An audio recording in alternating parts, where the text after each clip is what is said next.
राज्याच्या तापमानाचा पारा सध्या 39 ते 40 अंशाच्या वर गेला असून अनेक ठिकाणी उष्णतेच्या लाटेचा इशारा देण्यात आलाय। जेव्हा बाहेरचं तापमान वाढतं तेव्हा आपलं शरीर अंतर्गत उष्णता बाहेर टाकण्यासाठी धडपडतं। पण या प्रक्रियेचा आपल्या मेंदूवर, हृदयावर आणि स्नायूंवर नेमका काय परिणाम होतो आणि या काळात कोणती खबरदारी घेणे आवश्यक आहे हे आज आपण सविस्तर जाणून घेणार आहोत।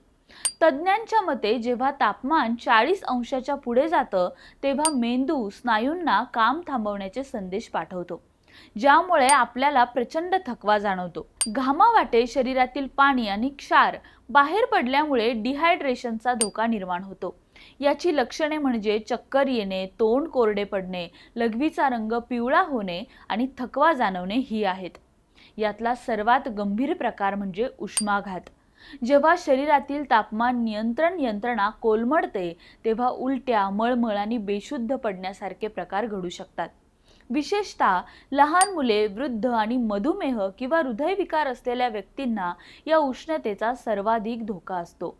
उन्हात काम करताना रक्तदाब कमी झाल्यामुळे हृदयाला अधिक श्रम करावे लागतात, ज्यामुळे हृदयविकाराचा झटका येण्याची शक्यताही वाढते। या उष्णतेपासून वाचण्यासाठी काही साधे पण प्रभावी उपाय नक्की करा। पहिला, तहान लागली नसली तरीही थोड्या थोड्या अंतराने पाणी पीत राहा।